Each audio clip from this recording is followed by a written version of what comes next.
36,000 वर्ष तक राज्य किया ध्रुव जी महाराज ने।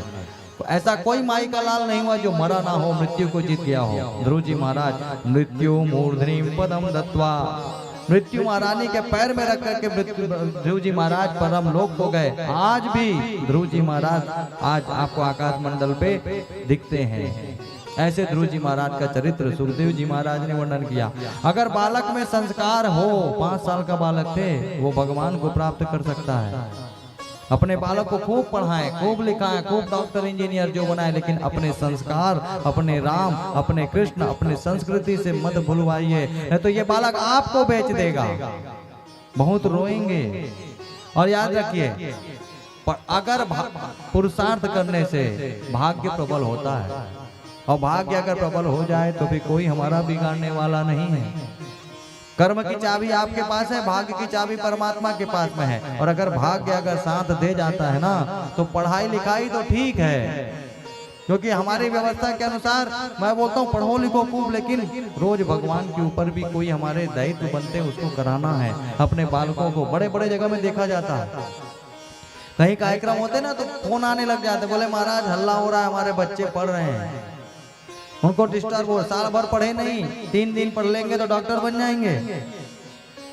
और उसके बाद वही बच्चे पढ़ लेते हैं, लिख लेते हैं ना, तो जिस कथा को वो रोकवाने की बात करते हैं, जिस कथा से उनको डिस्टर्ब हो रहा है, उसी भगवान के पास बेशरम के टाइप अपने बच्चे की नौकरी लगवाने के लिए खड़े हो जाते हैं। ये लोग अपने बच्चे की नौकरी लगाने के लिए इन्हीं के सामने खड़े हो जाते। बड़े अब विचार करने की बात है। आज ये भगवान में आपको नहीं, अपने बालकों को नहीं ले लगाना है, लेकिन इसी के पास आप एक दिन आना है। आपको याद रखिए, भाग्य की चाबी आपके पास, लेकिन भाग्य की चाबी भगवान के पास है, कर्म की चाबी आपके पास है। कर्म कर सकते हो, लेकिन भाग्य में नहीं है तो मर जाओगे, नहीं मिलने वाला। अच्छे अच्छे पढ़े लिखे हैं जो घूम रहे हैं, अच्छे अच्छे पढ़े लिखे घूम रहे हैं, मैं जानता हूं। और अगर धन कमाने के लिए पैसा पढ़ने की जरूरत होती तो ऐसा भी नहीं है। मैं ऐसे कई लोग को जानता हूं जो 5वीं फेल हैं और करोड़ों अरबों के मालिक हैं।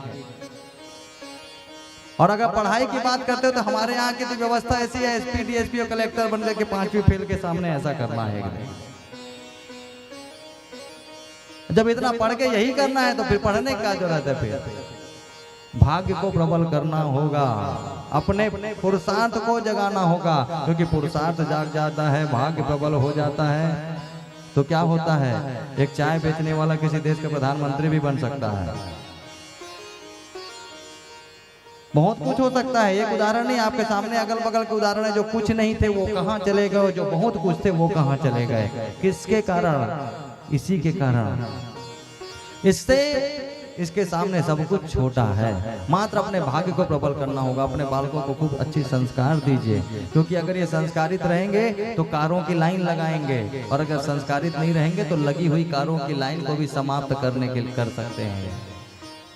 भगवान के चरणों में इनकी बुद्धि होनी चाहिए, और जब भगवान अगर साथ देते तो फिर हमारे हैं ओ श्री रघुनाथ, हमें किस बात की चिंता, फिर हमारी चिंता ये परमात्मा करेगा। बोलो भक्त वत्सल भगवान की जय। शुक्राचार्य जी महाराज ने ऐसे ध्रुव जी महाराज का चरित्र श्रवण कराया। और ध्रुव जी महाराज के चरित्र में आप देखिए, अगर ये कहा जाए कि ध्रुव जी महाराज के चरित्र को श्रवण कराया, ध्रुव जी महाराज इतने बड़े प्रतापी, इनके बाद राजा हुए अंग, वेन, इनके पुत्र हुए, इनके वंश में ही आगे वेन नाम के राजा बड़े पापी हुए। तो जरूरी है जो बाप हो बेटा भी वैसे ही हो, ऐसा कोई जरूरी नहीं है। बच्चे को वही करने दो जो वो चाहता है, क्योंकि आप एक समय के बाद सिर्फ सलाह दो, आदेश मत दो, क्योंकि आदेश देने का हक आप खो चुके हो, क्योंकि आपने आदेश बचपन से नहीं दिया है, बड़े होने के बाद आप आदेश दे रहे हो। पहले तो आपने ही उसको अपने से ये व्यवहार में लाए हैं। तो एक समय के बाद सिर्फ बालक को सलाह देनी चाहिए। सलाह देने का, अब आदेश देने का अधिकार मानो आपने खो दिया है। तो जिस प्रकार बाप होता है वैसा बेटा हो, ऐसा जरूरी नहीं है। ऐसे संत चरित्रों में आपको जानने को मिल रहा है कि ध्रुव जी महाराज का बेटा भी इस प्रकार था, उनके वंश में भी इस प्रकार के राजा हुए। ऐसे सुंदर चरित्र का वर्णन किया ध्रुव जी महाराज का। समय की सीमा भी पूरी 7:15 हो चुका है कि चले और आगे भैया चलिए कल आज थोड़ा और ज़्यादा विलम्ब हो गया तो आज इतना ही सही, कल और अधिक समय तक बैठेंगे और कल और अधिक समय तक बैठे और कल तो बैठना ही पड़ेगा क्योंकि कल हमारे यहाँ हमारे ठाकुर का आगमन होने जा रहा है। कल क्या होगा?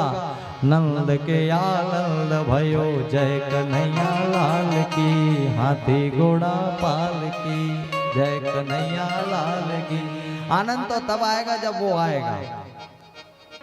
वो आएगा जिसके बारे में मैं आपको जितना गा रहा हूँ सब उसी के बारे में गा रहा हूँ, उनके समस्त अवतारों के बारे में गा रहा हूँ। कल सुंदर ये पंडाल सुंदर सजाया जाएगा सलूजा परिवार के यहाँ। कल भगवान का आगमन होने वाला है और कल हम सब मिल करके उनका स्वागत करेंगे, खूब आनंद मंगल होगा। आप सभी भगवान के उत्सव में सम्मिलित होइएगा। आप सभी को हम आमंत्रित करते हैं सलूजा परिवार के तरफ से। जहाँ तक हमारी आवाज जा रही है इस आवासीय परिसर के अंतर्गत चौथा दिन भगवान का आगमन और उसके बाद भगवान के चरित्रों का कथा 3 दिन तक और होगी और 3 दिन के बाद चौथे दिन से कोई आपको नहीं बोलेगा कि आइए। तो भाई 4 दिन का समय भगवान आपके बीच में आए हैं तो आप आइए। फिर अगर आप आएंगे तो जब आप बुलाएंगे तो भगवान आएगा, अगर उसके बुलाने पर आप नहीं तो मुझे नहीं लगता कि आपके बुलाने पर वो आएगा। लेकिन ये आएगा क्योंकि इसका स्वभाव है। तुम चाहे हमारे साथ जैसा भी करो लेकिन हम तो हमारे यहाँ तो भगवत्ता है। भगवान इसीलिए भगवान है। भगवान के पास किसी प्रकार का काम क्रोध लोभ मोह मद मत्सर नहीं। कृष्ण कौन है जानते हैं? कौन है कृष्ण? कृष्ण वो है द्वारिका का अधिपति होकर के, त्रिलोकी का अधिपति होकर के, जिसका सुदामा जैसा मित्र है, वो है कृष्ण। एक बार में सुदर्शन से पूरे कौरव और पांडव सबको एक करने का सामर्थ्य रखने के बावजूद एक सारथी बन करके बैठा हुआ है, वो है कृष्ण। लोगों के हाथ में एक तो तलवार क्या दे दो ऐसा लहराते हैं रोड में, उनसे बड़ा कोई है ही नहीं। उतना सामर्थ्यवान होते हुए भी वो एक सारथी बन के बैठा है शांति से, वो है कृष्ण। ऐसे ही कृष्ण कृष्ण नहीं बन गए, भगवान भगवान ऐसे नहीं बन जाते। ऐसे कृष्ण का आप सभी के बीच में कल आगमन होगा और परसों फिर और कल बढ़िया सुंदर राम जी की कथा वामन जी की झांकी और सुंदर भगवान की झांकी का हम लोग दर्शन करेंगे। कल आप लोग अवश्य पधारिएगा। आइए, आज भगवान हनुमान जी महाराज का दिन है और राजू भैया ने कहा था कि महाराज जी हनुमान जी को जरूर आज याद करेंगे और हनुमान जी को याद करना ही चाहिए क्योंकि हनुमान जी ऐसे है ही हैं। नाम क्या है? हनुमान, जिन्होंने अपने मान का हनन कर दिया, अपने मान का हनन कर दिया। हनुमान जी के साथ क्या हुआ देखिए, जो सबसे ताकतवर होते हुए भी जो अपने आप को इतना छोटा बना रहे हैं। तृणादपि सुनीचेन, पूरा सीता मैया की खोज उन्होंने की, सब कुछ उन्होंने किया। और सीता मैया की जब खोज करने गए थे तो सब लोगों को, राम जी ने सबको कहा था, लेकिन हनुमान जी सबको लेकर के समुद्र के किनारे गए, बोले सुनो हम पता करके आते हैं और पता करके आएंगे तो राम जी को सब लोग मिल करके उनको सूचना देंगे कि सीता जी का पता चल गया है। श्रेय जो अकेले नहीं लेना चाहते, श्रेय जो वो सबको बांटना चाहते हैं। ऐसे हनुमान जी महाराज, ताकत की तो क्या कहें, कोई सीमा नहीं है, ताकत की तो सीमा नहीं है, उसके बावजूद बोलते हैं कि मैं एक तो साधारण सा बंदर हूँ। विभीषण जी ने पूछा कौन हो महाराज? बोले प्रात ले जो नाम हमारा, ता दिन त्रिनयन मिले आहारा। और ताकतवर की बात करें तो जब राम अवतार में, और नम्र भी हैं, ताकतवर भी हैं नम्र भी हैं, बड़े विनम्र। राम जी के पास जब लक्ष्मण जी को शक्ति लगी, शक्ति बाण लगा तो राम जी, और कुछ ये हुआ कि दूसरे दिन सूर्योदय उगने के पहले वो संजीवनी बूटी ला करके भगवान लक्ष्मण जी को देनी थी। ये सीधा सूर्य के पास गए, बोले महाराज आज सूर्य वंश का एक तिलक जो है आज डूब जाएगा, मिट जाएगा अगर उग गए तो। मैं आपसे हाथ जोड़ करके, ताकतवर कितने हैं, हाथ जोड़ करके प्रार्थना कर रहे हैं, बड़ा निविनम्र होकर प्रार्थना कर रहे हैं कि सूर्य वंश का एक तिलक मिट जाएगा। मैं आपसे प्रार्थना करता हूं कि मत उगना, रुक जाना।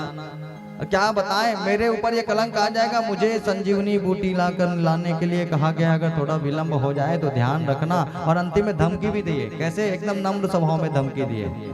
नम्र धमकी कैसे मालूम?